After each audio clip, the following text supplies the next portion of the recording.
Assalamualaikum warahmatullahi wabarakatuh. Waalaikumsalam warahmatullahi wabarakatuh. Hamdan wa syukran lillah. Wassalatu wassalamu ala Rasulillah wa ala alihi wa sahbihi wa man wala. Allahumma shalli wa sallim ala nabiyyil karim sayyidina maulana Muhammadin wa ala alihi wa sahbihi ajma'in. Amma ba'du, Allah Ta'ala fi kitabihil karim. A'udzu billahi minasy syaithanir rajim. Bismillahirrahmanirrahim.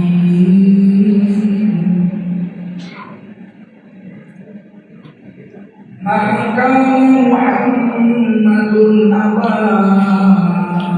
ahadin يَلِكُمْ وَلَكِنْ رَسُولَ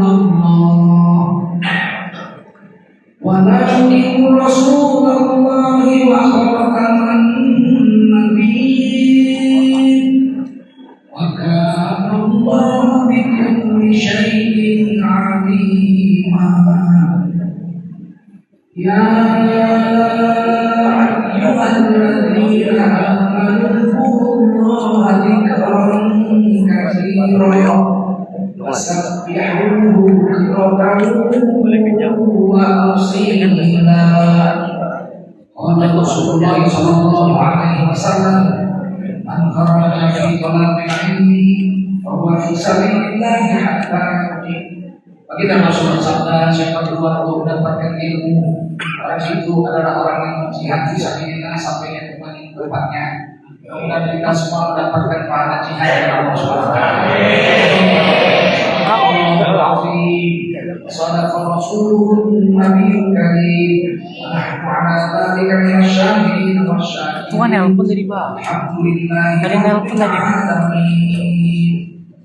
Para buat dulu para ustaz dan dimuliakan Allah SWT. Ini belakang. Khususnya bapak kita dan pemimpin masjid.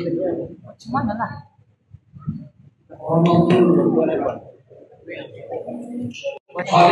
Allah saleh ini kita kondisinya asal indah dan sedikit. Mudah-mudahan masjid ini menjadi sarana bagi kita untuk bertemu kepada Allah SWT dan keadaan sejahtera di akhirat. Para ulama yang hadir, Pak Camat, Pak Lurah, Pak Kapolsek dan seluruh jajaran yang sudah susah payah menjaga kita hari ini. Tokoh masyarakat, tokoh adat, tokoh pemuda, tokoh wanita, anak-anak sekalian harus berbahagia. Sahabat saya,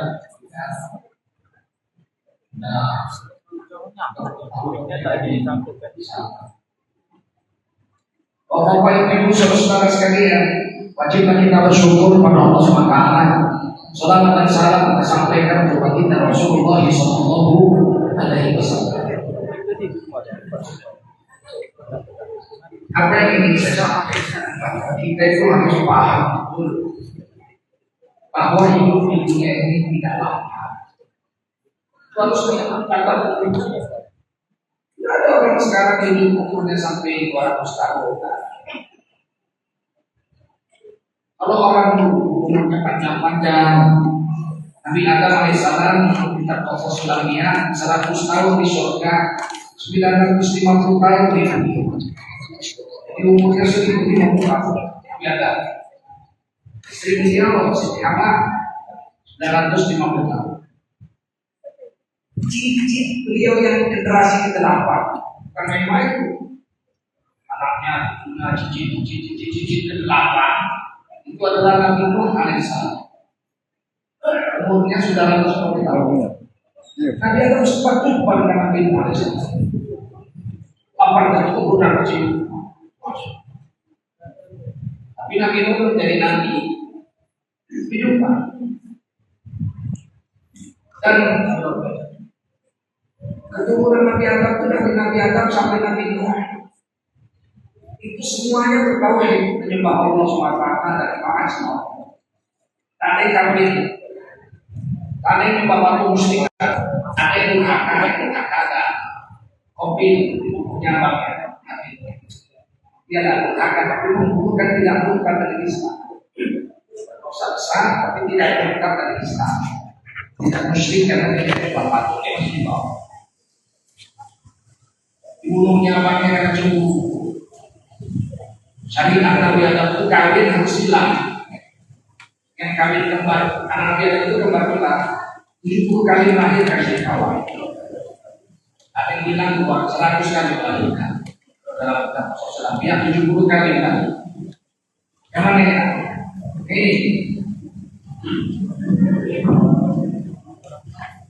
Halo.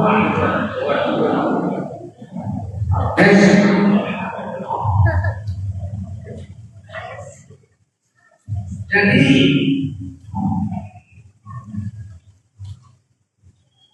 Khobil itu harus kawin dengan pasangan yang lain, pasangan hati. Tapi dia cinta sama saudara yang itu. Bukan. Karena dia kamu tukar sama dia. Kesalahan kita di microphone ini. Saya pengalaman lah ya, keliling 26 negara. Kesalahan kita itu speakernya di atas. Jadi macam orang teriak-teriak. Orang yang teriak bilang tidak sudah jadi.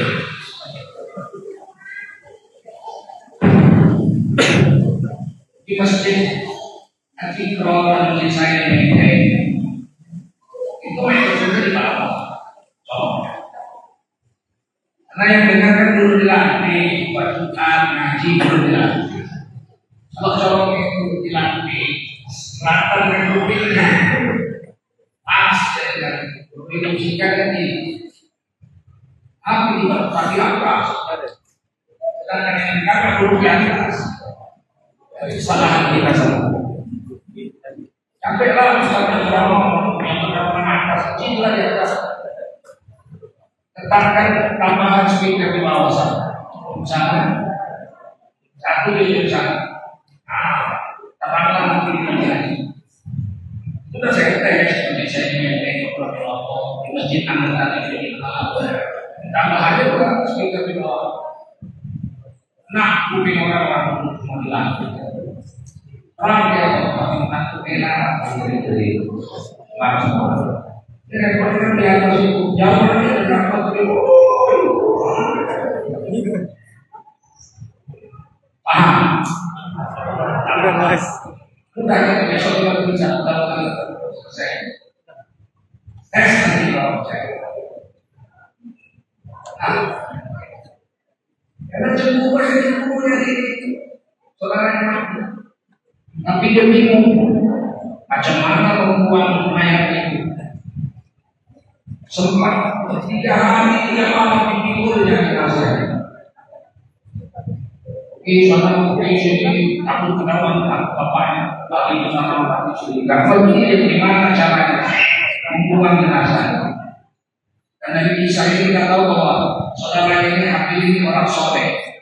Apa 3 hari badannya busuk. Orang soleh tidak busuk.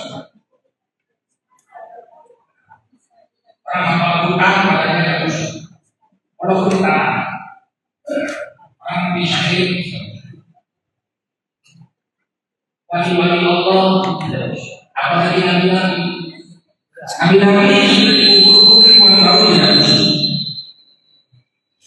Anda Allah layak bukan sahabat hadis kisah sore. Itu bumi tidak berani memakan jasadnya nabi-nabi. Jadi kalau Nabi Sulaiman melihat istana yang Haikal Sulaiman alaihissalam dibangun jin, Sulaiman sudah tahu nih kira-kira siap nih.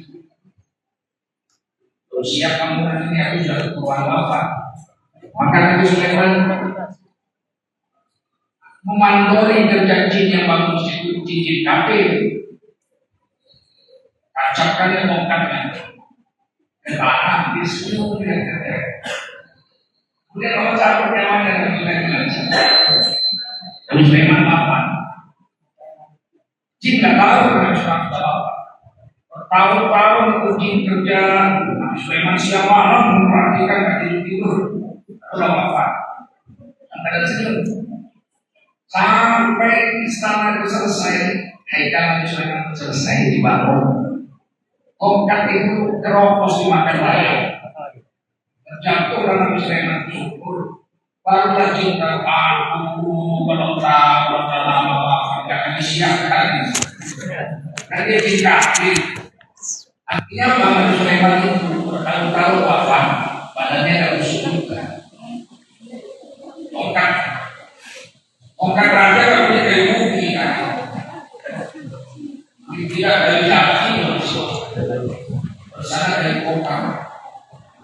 Berapa tahun tongkat terus makan raya? Busuk besar. Ini penting jadi tahu karena ada sebagian orang mereka percaya. Jadi mereka sendiri bukan salah. Semua orang bersyukur, semua orang bersyukur. Tak semua. Tapi Nabi tidak. Tapi Sulaiman tidak. Betul kan? Apalagi Nabi Muhammad SAW. Anak Nabi yang itu nanti aja Pak. Nanti aja saya sesuatu. Kalau saya mengedarkan banyak. Jadi tidak itu. Akhirnya Allah kasih. Allah kirim mereka untuk berkata bertaruh di depan Allah. Kristen kita antara soal mereka taruh akhirnya salah satu mati menggagal itu menyeret mainan kawannya kemudian mencari pasir mungkin kawannya itu tanamnya lalu kalau bilang kalau kamu begini nggak sampai 3 hari minum maka dibuatnya obat hukumnya mayat saudara ini. Jadi kadang-kadang Allah mengirim ilmu kepada kita itu lewat belakang. Dalam Islam mendapatkan ilmu banyak caranya. Yang pertama mengaji kata guru umum, kata guru Allah ilmu. Yang kedua kita bertakwa, wattaqullah wa yu'allimukumullah. Bertakwa kamu Allah akan membimbing, mengajari kami. Jadi dengan bertakwa Allah kasih kata anak tasawuf ilmu aduni, ilmu emas, aduni ini yang didapat dari bertakwa. Taat sama Allah, gak berani melakukan maksiat, maka akhirnya Allah akan berilmu. Suci hati. Dia dapat ilmu yang mereka dapat. Yang ketika mengamalkan ilmu yang sudah tahu, ambil dari alimah, Allah beriman malaknya. Allah beriman malaknya. Siapa yang mengamalkan satu ilmu yang sudah tahu, maka Allah akan beri tambahan ilmu lain di balik amal yang sudah dilakukan. Lebih kita tahun setahun, 2 tahun, 3 tahun, 4 tahun, 10 tahun kan pernah kita tahun. Baru kita tahu setelah 10 tahun. Ternyata tahun itu menyediakan tubuh. Buktinya kita satu malam sholat tahajud kan tidur. Tak tidur, sepanjang malam sholat tahajud kan tidur. Besok paginya tak takut saja. Kalau dia minggu itu bagaimana kita pakai semalam. Kalau mereka harus tidur di media sosial, kalau dia besok tidur media sosial, besoknya tak satu. Tapi yang takut besok kalau sekarang itu dilakukan dengan amal. Jadi yang keempat ilmu itu didapat dari setan. Akal setan tidak ada. Dalam hadis Bukhari, Abu Hurairah radhiyallahu anhu disuruh mati menjaga harta di rumah. Harta negara, Jangan dibeli orang. Tiba-tiba satu malam ada orang muncul. Makanan dari kakak sama kakak lawan yang suka itu tidak. Nggak ada dong. Ikat di yang kamu kalau besok pagi kalau disuruh akan saya mau mencuri. Kata orang ini kasihan di saya mesti menahan istri saya lapar, anak saya lapar, tolong dari saya besok akan lagi dibakar. Mana suaranya? Ini kabelnya nggak masuk nih. Baik aku mereka gimana dengan tawanan kalimat? Wah, tahu benar. Kata mereka orang itu kasihan, miskin, melata, tak makan. Akhirnya saya membebaskan. Nabi dia berbohong malam dia datang lagi. Aku datang lagi. Mencuri lagi. Tangkap saja masuk ke dalam. Besok untuk masalah dunia saling ini dilepaskan lagi. Kata Nabi besok paginya kepada Rasulullah. Iman kawan beriman. Wah dia sama aja. Coba cimbab. Anak ketiga jika ada mau datang kami kali mau lepas, tolonglah saya akan kasih kau sesuatu itu. Lalu mereka itu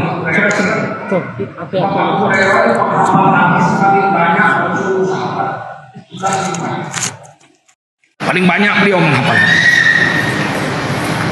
Maka dia bilang, coba kasih ilmu apa kau? Barang siapa yang membaca ayat kursi sebelum tidur malam, maka bebaslah dia dari gangguan setan sampai siang hari. Wah, bagus kalau gitu dilepas. Dilepas lagi. Nabi tanya, bagaimana tawanan tadi malam? Wah, kali ini dia mencuri lagi ya Rasul, tapi dia ngasih saya ilmu. Akhirnya saya lepas. Apa ilmunya? Siapa baca ayat kursi malam hari sebelum tidur, maka orang itu tidak akan diganggu setan sampai dia bangun di pagi harinya, di siang harinya.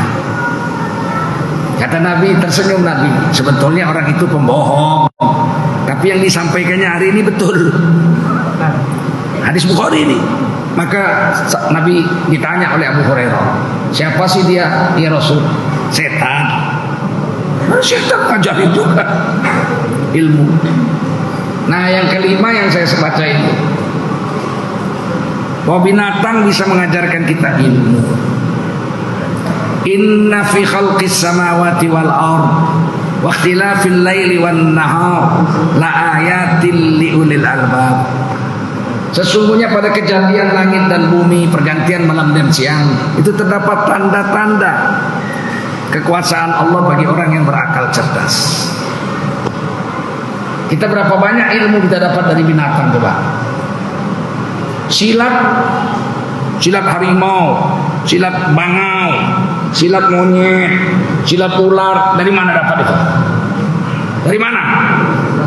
Dari binatang lah, masa dari mana? Masa silat harimau dapatnya dari manusia? Ya dapatnya dari harimau. Paham? Ada lagi? Ada. Saya itu sering di pinggir laut. Ibu saya orang Rohil, orang Bagan Sepi Api. Di Medan juga ada laut Belawan. Paman saya tinggal di Belawan.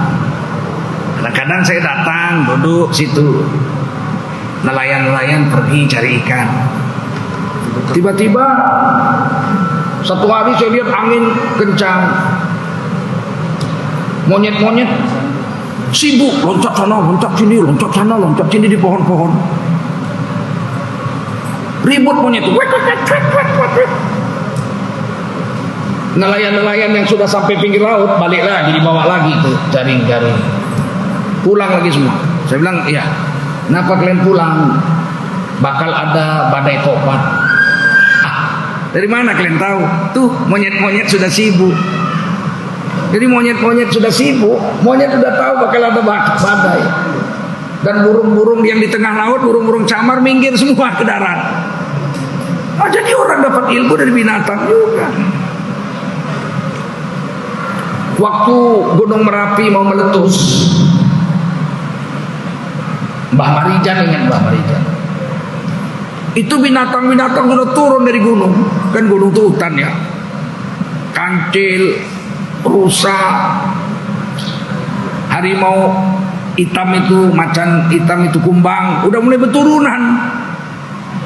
Kenapa binatang dari gunung-gunung turun ke kampung?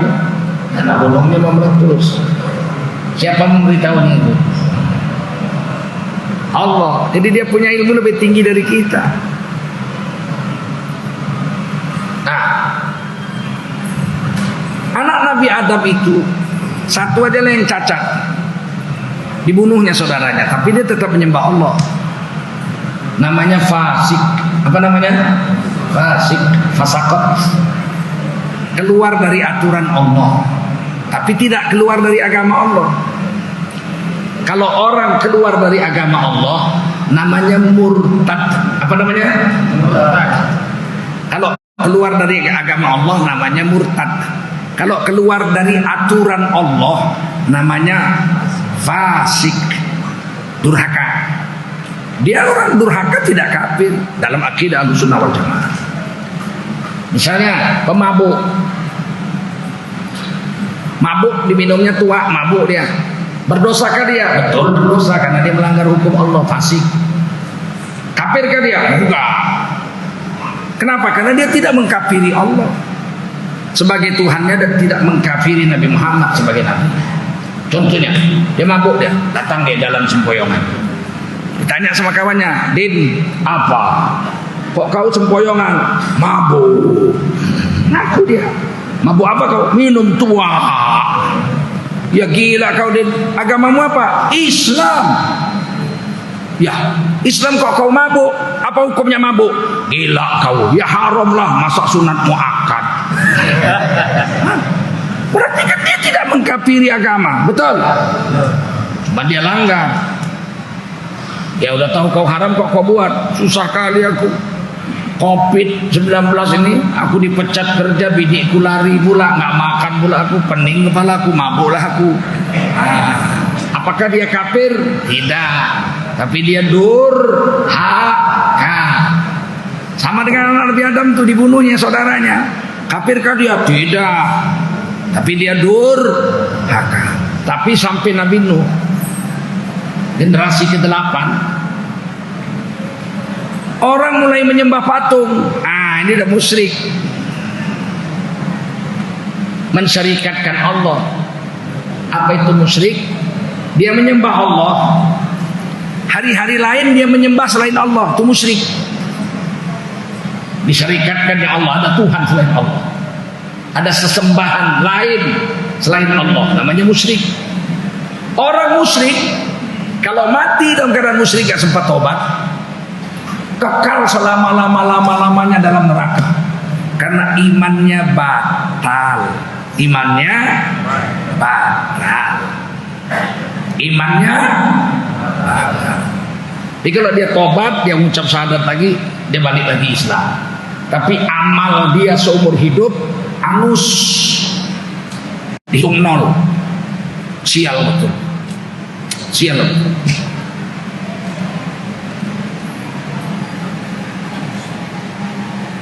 Karena orang mulai menyembah patung. Nyembah Allah juga, tapi nyembah patung juga. Akhirnya Nabi Nuh diutuslah kepada kaumnya menjadi seorang nabi dan rasul. Kata Imam Ibnu Katsir, umur 480 baru Nabi Nuh jadi nabi. Umur 480, lama betul. Kemudian beliau dakwah lailan wan nahara, malam dan siang. Satu-satunya nabi yang dakwah malam dan siang itu cuma Nabi Nuh. Nabi lain tidak ada. Dari 124.000 nabi dan rasul yang pernah diutus ke bumi, 313 diantaranya rasul, 25 rasul pilihan, 5 rasul ulul azmi, 1 sayyidul anbiya wal mursalin baginda Rasulullah Muhammad SAW. Tak ada yang dakwah siang dan malam kecuali Nabi Nuh saja. Nabi Muhammad malam tidak dakwah. Nabi Muhammad malam ibadah. ya ayyuhal muzammil qumil laila illa qalila. Malam salat tahajud. Wa minal laili fatahajjat bihi nafilatan lak. Nabi malam ibadah, siang Nabi dakwah. Karena Nabi Nuh siang malam dakwah. Luar biasa. Ibadah Nabi Nuh, puasanya setiap hari. Aduh, saya kalau baca kitab gitu ngeri saya. Nabi Nuh itu puasa setiap hari. Kita Ramadan aja banyak yang tinggal. Aduh, Nabi Nuh puasa tiap hari. Kalau Nabi Dawud berselang-seling hari. Senin puasa, Selasa enggak, Rabu puasa, Kamis enggak, Jumat puasa, Sabtu enggak, Ahad puasa, Senin enggak. Sepanjang umur hidupnya 1 tahun tuh Nabi Nuh rata-rata 180 hari. Tapi Nabi Nuh setiap hari puasa. Mulailah beliau dakwah kaumnya. Ya Allah, degilnya 420 tahun namanya Nabi Nuh dakwah. Malam dan siang, lailan wan nahar. 420 tahun dakwah. Malam dan siang. Kaumnya yang mau masuk Islam menerima ajaran beliau berhenti menyembah patung hanya 76 orang saja. Aduh, saya baca dalam tafsir Baghawi, Nabi Nuh hanya berhasil mengislamkan 76 orang.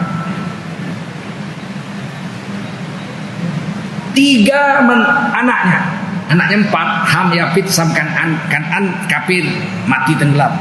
Anaknya dari 4, 3 yang masuk Islam. Berarti 76 tambah 3 berapa? 79. Menantunya 3 masuk ke dalam kapal, masuk Islam. 82. Istri Nabi Nuh 1 kafir mati tenggelam, 1 beriman naik perahu. 83. Nabi Nuh 1, 84. 420 tahun dakwah cuman berhasil mengislamkan 76 orang. La ilaha illallah. Wa kana al-insana zaluman jahula. Betul lah manusia itu sudahlah bodoh, menyiksa diri sendiri. Cuma disuruh nyembah Allah aja gak mau. Berarti kan 420 tahun cuma dapat 76 orang. Itu kan 5 tahun cuma dapat 1. 5 tahun dakwah malam dan siang dapat 1. 5 tahun dakwah malam dan siang dapat 1. Sedihnya lah nasib seperti itu. Itu pun anaknya nggak mau 1 ikut. Istrinya pun begitu 1 nggak mau ikut. Apakah Nabi Nuh disebut Allah Nabi yang gagal? Tidak. Nabi Nuh disebut Allah Rasul Ulul Azmi. 5 Rasul yang paling menderita atas agamanya: Nabi Nuh, Nabi Ibrahim, Nabi Musa, Nabi Isa, Nabi Muhammad sallallahu alaihi wasallam. 5 ini disebut Rasul Ulul Azmi. Jadi rupanya kerja agama ini, Pak, Allah nggak lihat hasilnya. Apakah kita mengajak orang taat kepada Allah itu berhasil mempengaruhi orang atau tidak? Allah nggak lihat itu. Yang Allah lihat kerja kita. Hasil Allah nggak mau lihat. Tak apa-apa. Nabi Sam'un dari 313 Rasul itu 1 diantaranya namanya Sam'un. Sam'un itu istrinya Dalilah. Orang Inggris menyebutnya Samson and Delilah. Itu lebih kasihan lagi, Pak. Nabi Sam'un itu dakwah, tidak ada satu pun yang mau masuk Islam. La ilaha illallah. Istrinya pun tidak mau.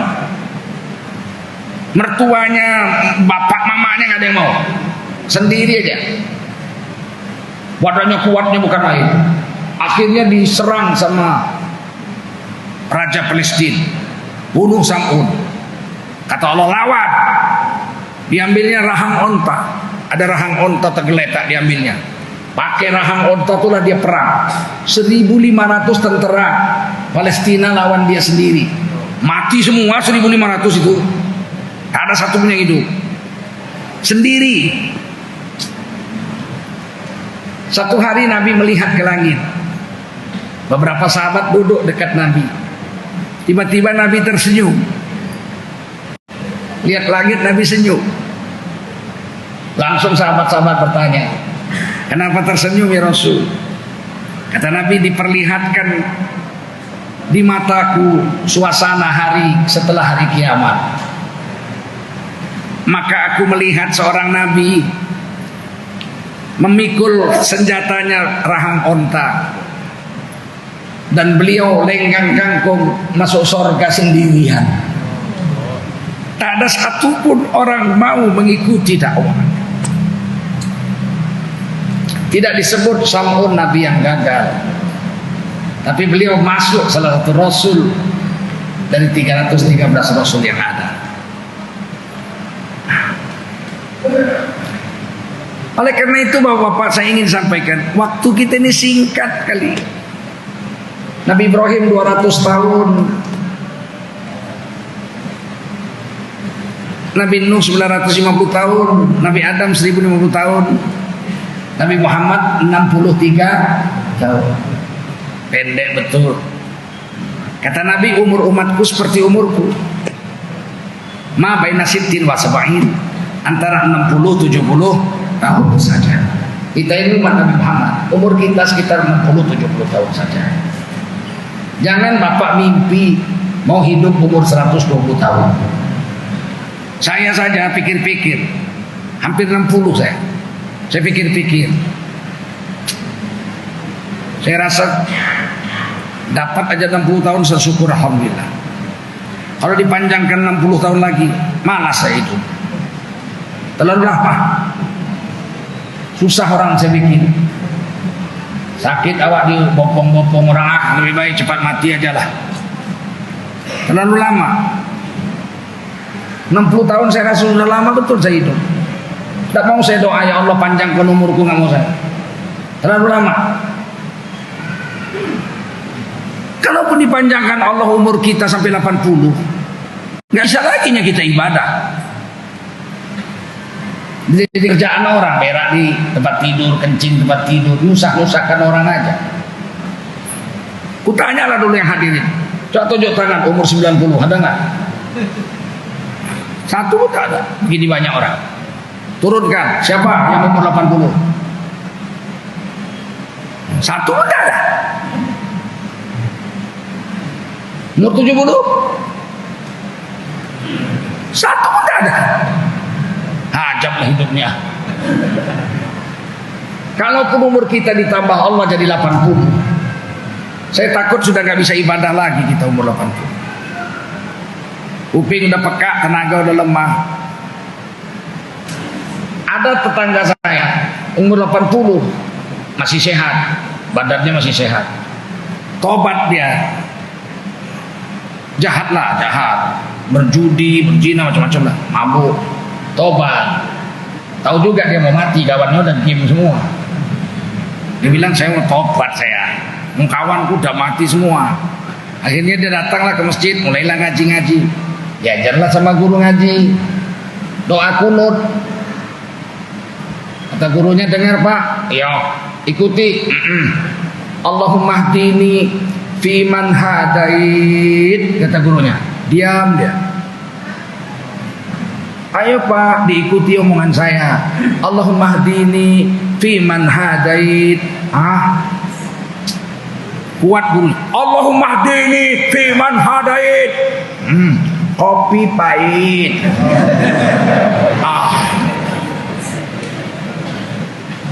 Aduh, sia-sia umurnya 79 tahun. Mau belajar umur 80. Allahumma hdini fi man hadait, kopi pahit. Kasihan. Oleh karena itu jangan sia-siakan umur.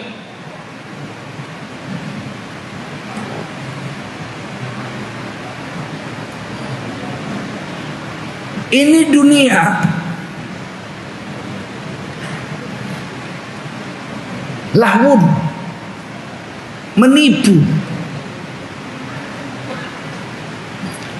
main-main, laib.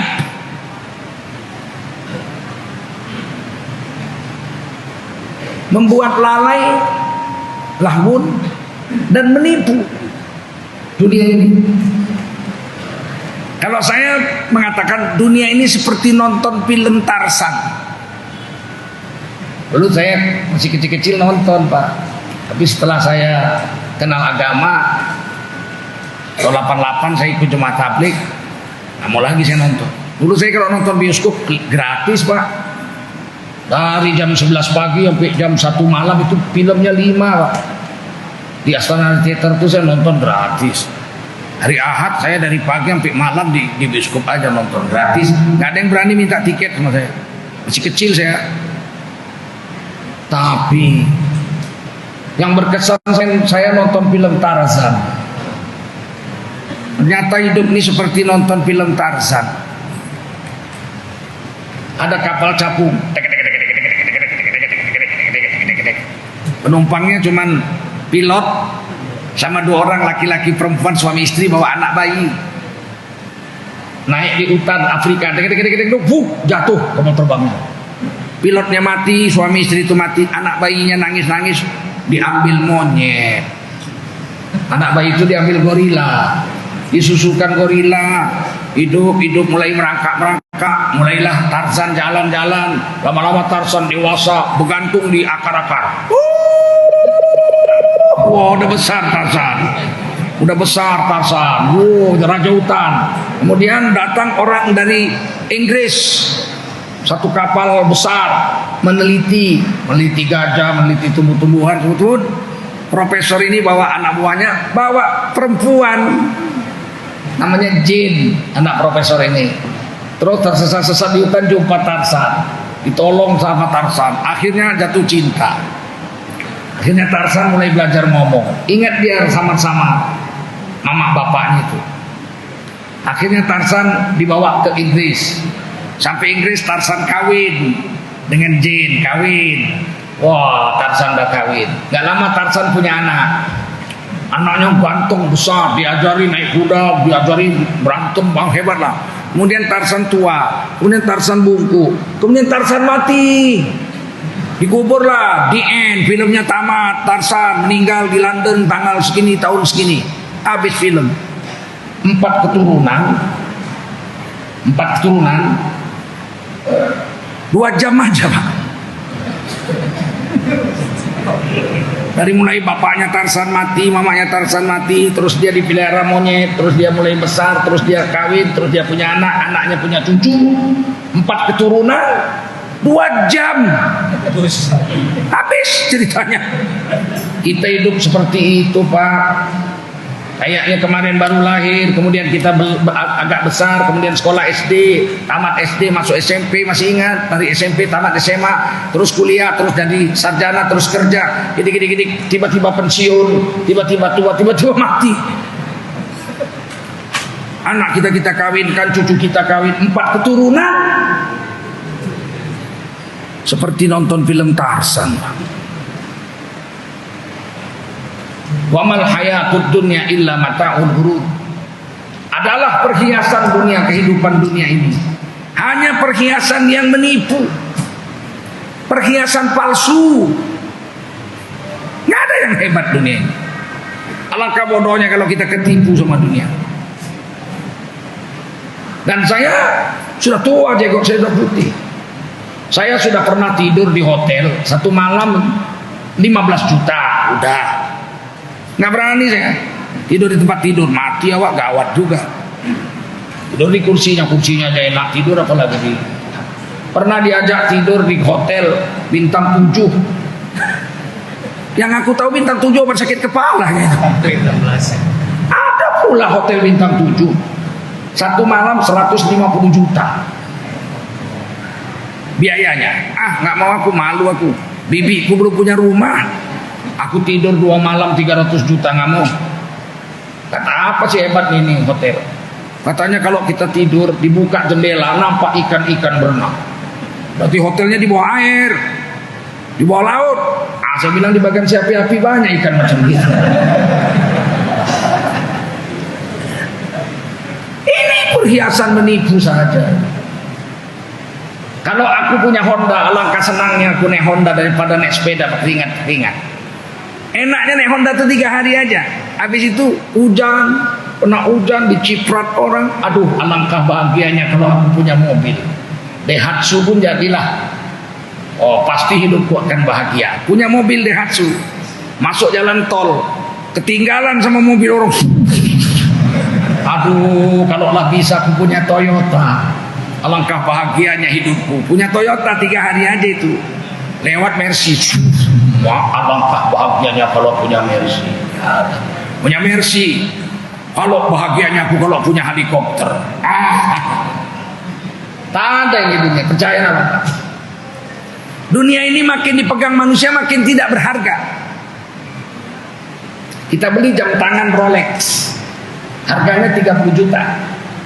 Beli 1 malam, masukkan kotak, simpan dalam lemari, nggak usah dipakai. Di belakangnya ada garis merahnya, kalau garis merahnya habis, nggak laku lagi tuh, jatuh harganya. Simpan aja 1 malam, besok pagi bawa lagi ke toko tuh, jual 30 juta, laku nggak? Belum dipakai, cuma disimpan 1 malam, laku nggak 30 juta? Barang dunia itu pegang manusia langsung nggak ada harganya. Itu dunia. Jangan main-main. Tak ada hebatnya.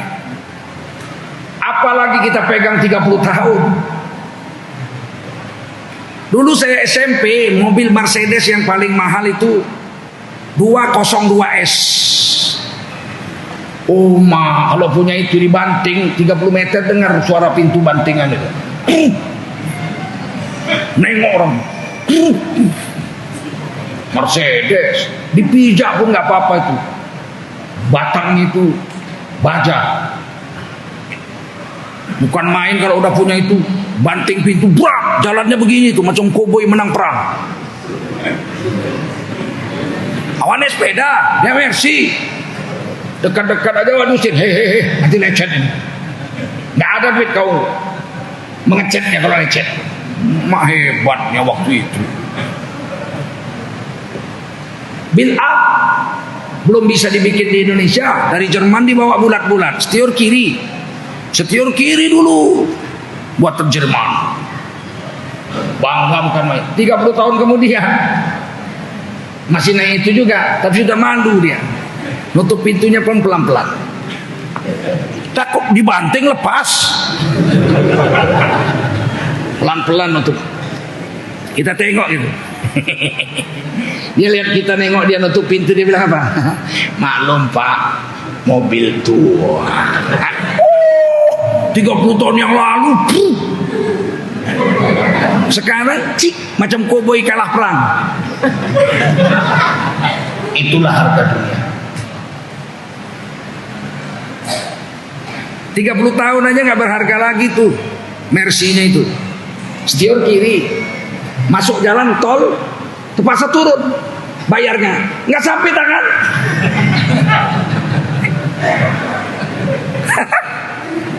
Betul. Wa mal hayatud dunya illa mata'ul ghurur. Adalah kehidupan dunia ini perhiasan, tapi perhiasan yang menipu, perhiasan palsu.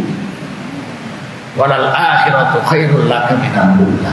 Tapi akhirat jauh lebih nikmat, lebih hebat, lebih membanggakan daripada dunia. Tapi manusia kejar dunia, buang akhirat. Innalillahi.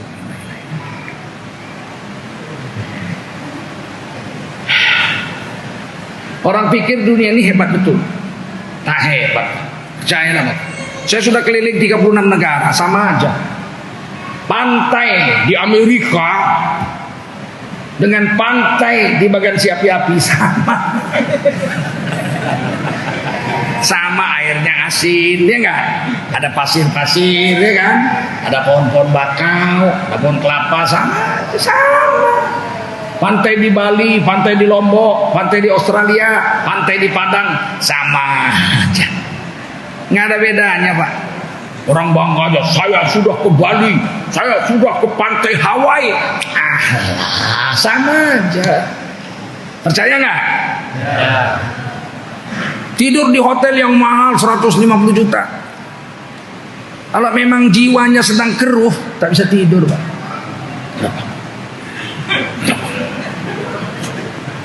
berdering telepon HP-nya. Aduh mak, KPK.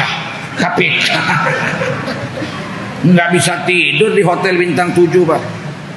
Tapi kalau jiwanya tentram, sakinah, di bawah pohon sawit, habis nodos, nggak pakai baju Pak, nyender aja di tidur.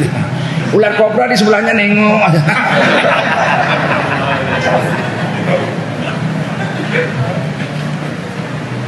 Hari ini kita nggak paham. Kata Nabi, ad-dunya khuliqat lakum wa antum khuliqa lil akhirah. Dunia ini diciptakan Allah untukmu,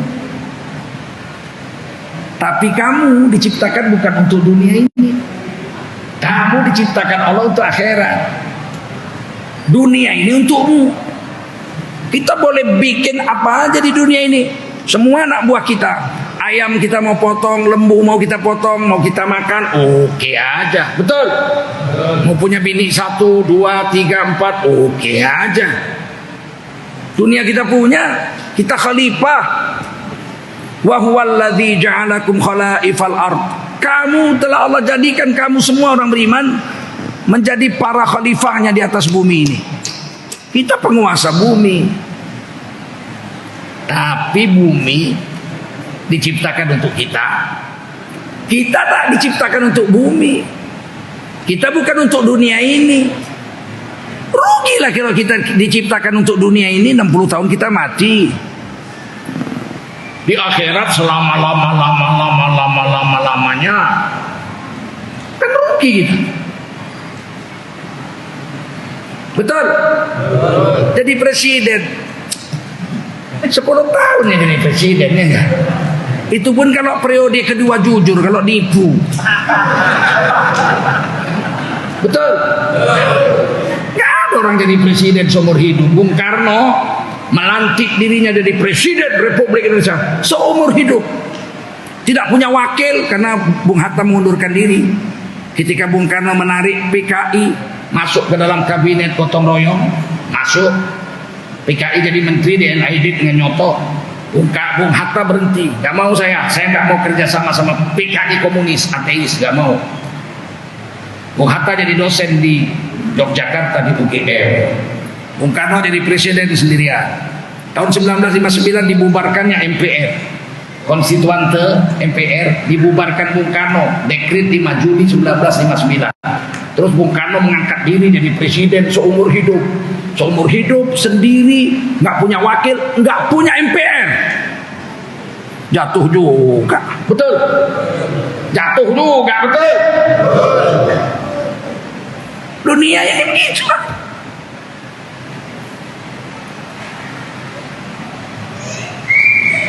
Karena dunia ini nggak bisa membawa kita ke akhirat, nggak usah diambil.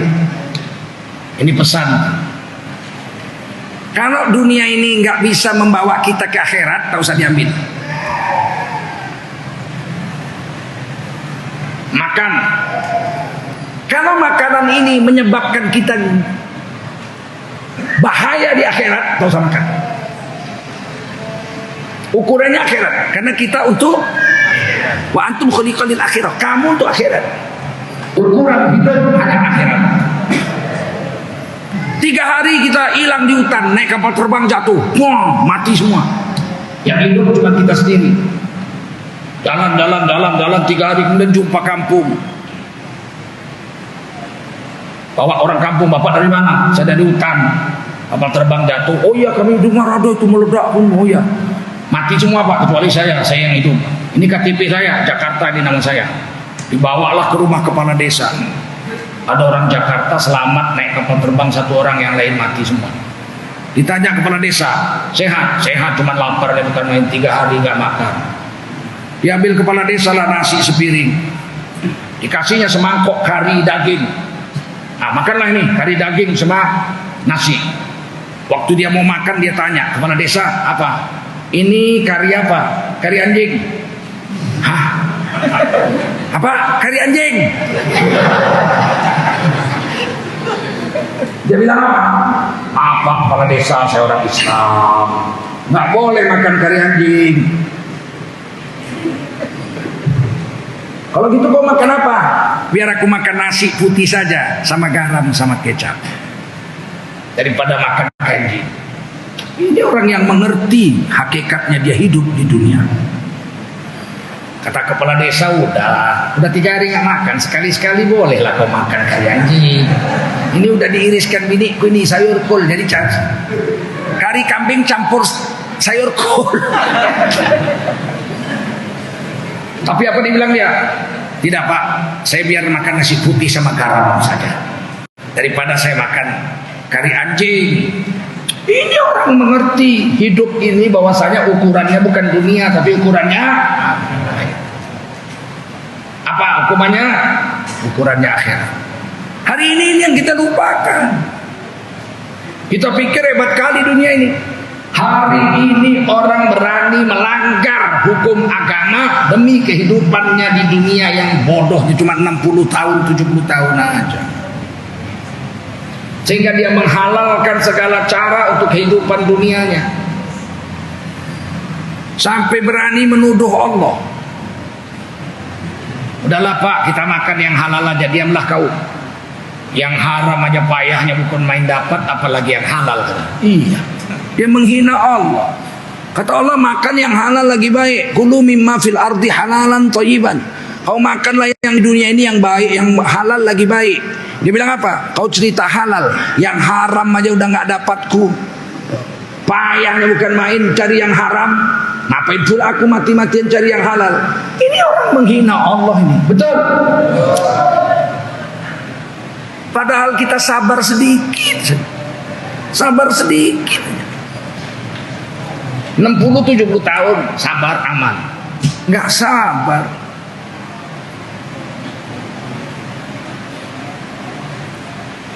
Dipikirnya kalau dia melanggar hukum Allah dia hebat. Sebetulnya kalau mau sedikit berpikir sedikit, hati kita kata Nabi nggak pernah menolak, nggak pernah bersubhat dengan kejahatan. Hati itu pasti lurus. Ini ada proyek menipu. Tapi ada duitnya 10 juta nih. Mau diambil nih. Cobalah diam sebentar. Pikir sebentar. Bismillahirrahmanirrahim. A'udzubillahi minasyaitonirrajim. Bismillahirrahmanirrahim. Ya Allah, aku perlu kali duit ini, tapi duit haram ini. Akankah aku ambil? Hati kita bergolak tuh, jangan. Sampai berkeringat. Jangan. Setan bilang ambil aja, mainkan. Kapan lagi kau kalau mau hidup senang? Ambil, bodohnya lah kau. Ambil. Hati kita bilang jangan. Kalau kita tinggalkan, selesai ini. Tetap juga kita dapat duit dari jalan yang lain. Kata Nabi, Allah berfirman dalam hadis qudsi, rezeki yang ditetapkan oleh Allah untuk kita itu udah pas. Nggak akan bertambah, nggak akan berkurang. Setuju? Setuju nggak? Innallaha yarzuqu may yasha bighairi hisab. Sesungguhnya Allah memberi rezeki pada siapa Allah mau tanpa perhitungan banyaknya. Rezeki kita ini ditetapkan Allah. Tidak akan berlebih, tidak akan berkurang. Iya Pak, tapi kalau kita mencuri duit orang, kita curi duitnya 10 juta, dapat tambahan kita duit 10 juta. Kamu hanya menambah hartamu. Kamu hanya menambah milikmu dengan mencuri itu. Tapi sedikit pun kamu tidak menambah rezekimu.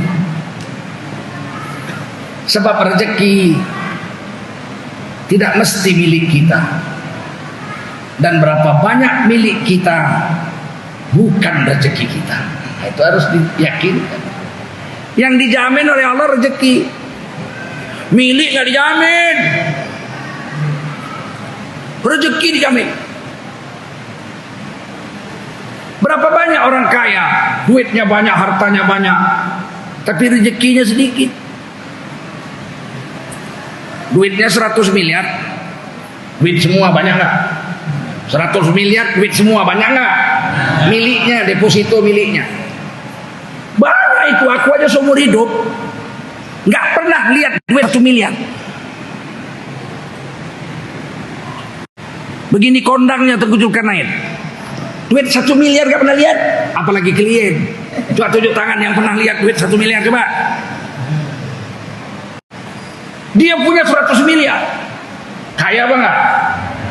Rumahnya 5, mobilnya 5, bininya 4. Kaya enggak? Ya.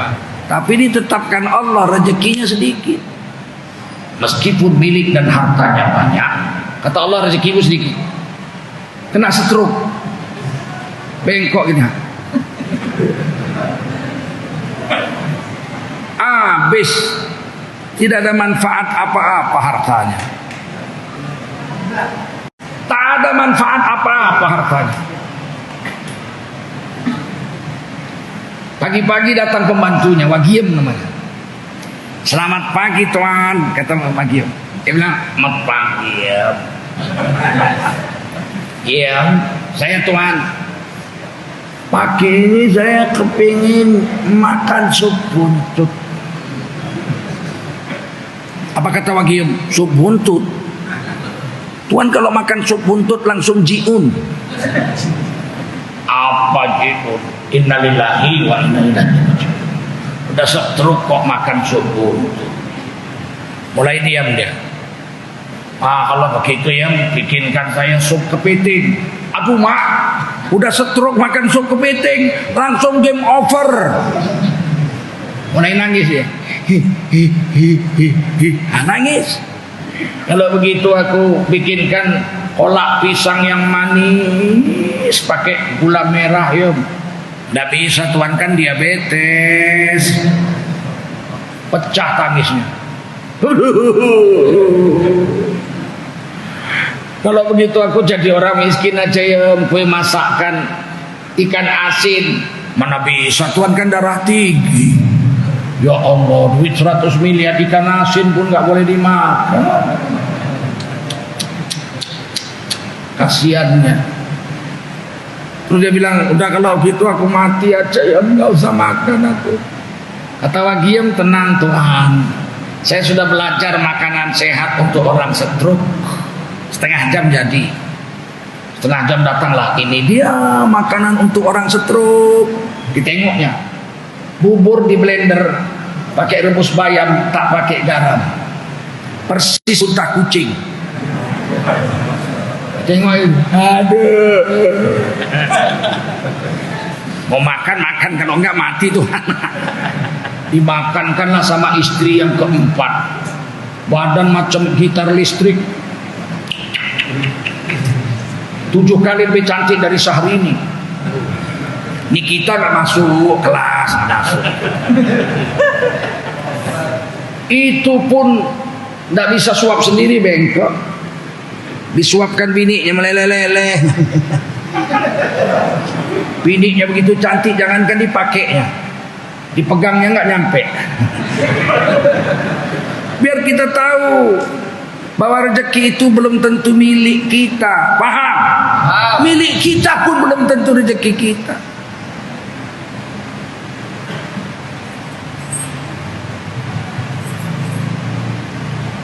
Tapi hari ini kita takut nggak dapat rezeki, kita mencuri, menipu segala macam. Padahal kata Allah dalam hadis qudsi, Allah berfirman. Allah yang berfirman. Nabi yang menceritakan, namanya hadis qudsi.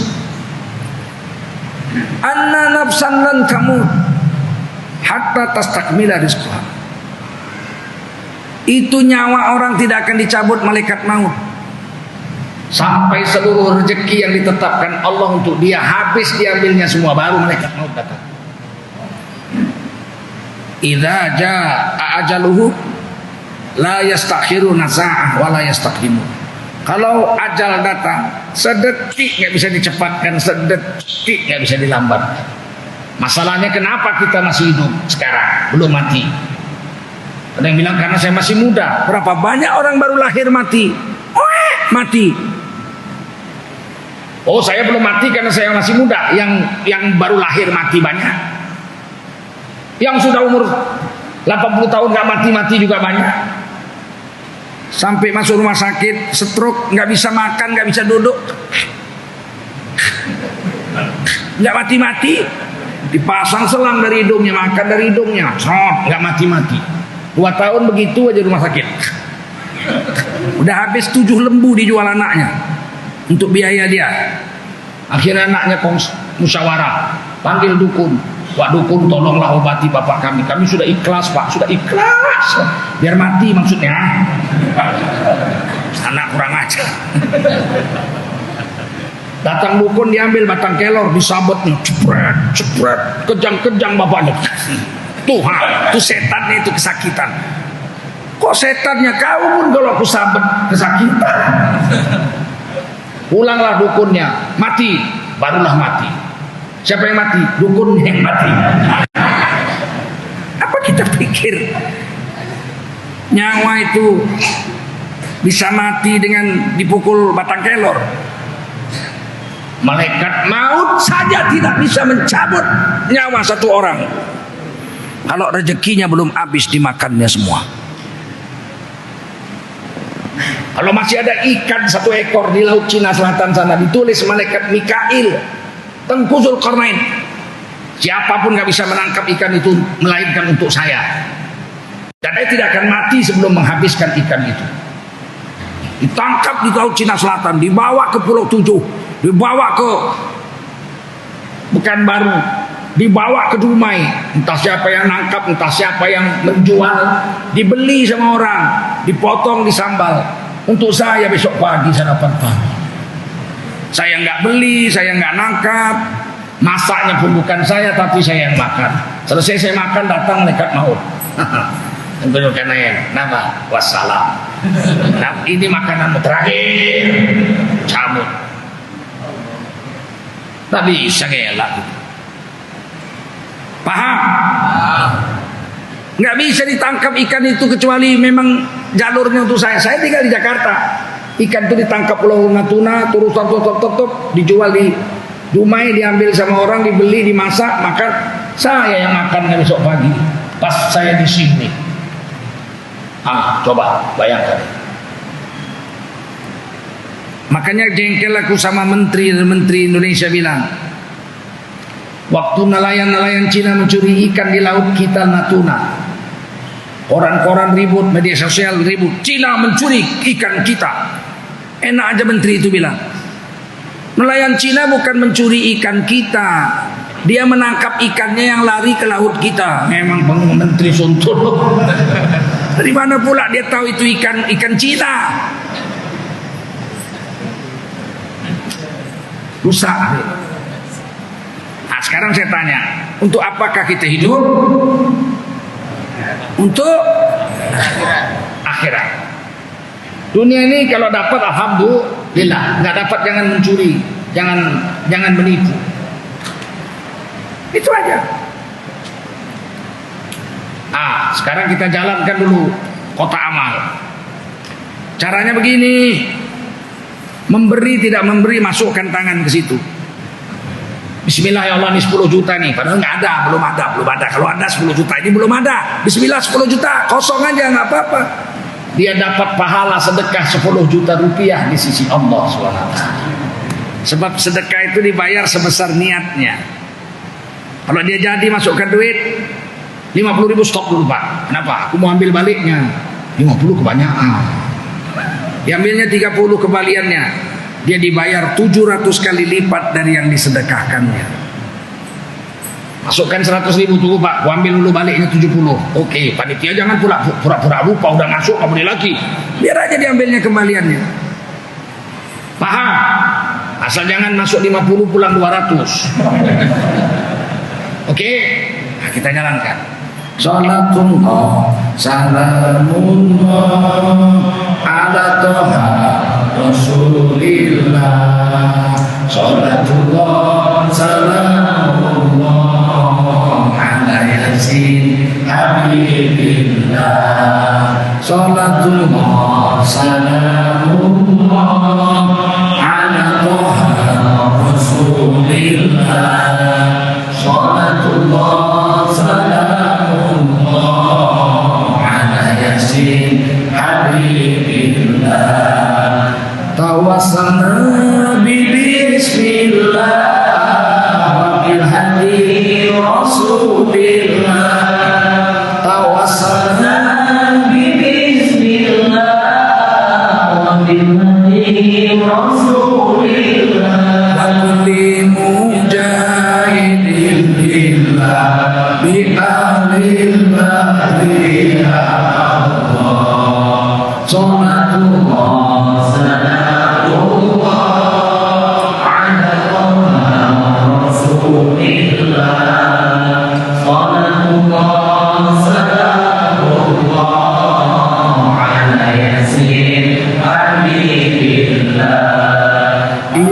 salimil ummah minal afati wal nikmah. Ilahi salimil ummah minal afati wal nikmah. Wa hamlihu wa min ummah bi amril badri ya Allah. Salatullah salamullah ala rasulillah. Salatullah salamullah ala yasin habibillah. Salatullah salamullah ala yasin habibillah. Allahumma shalli wa sallim wa barik alaihi wa ala alihi. Yang kedua yang saya sampaikan, bahwa negeri ini sebelum merdeka 17 Agustus 45, negeri ini sudah ada 250-an kerajaan Islam. Jadi negeri ini negeri Islam. Cuman 250 raja, sultan. Tapi negeri Islam. Jadi bukan negeri primitif ini. Bukan hutan belantara ini waktu merdeka. Ada rakyatnya lebih 60 juta orang. Waktu proklamasi kemerdekaan 17 Agustus 45. Mulai dari kerajaan Aceh, Sumatera Timur, Riau aja lebih 10. Kerajaan di Riau lebih 10. Siak,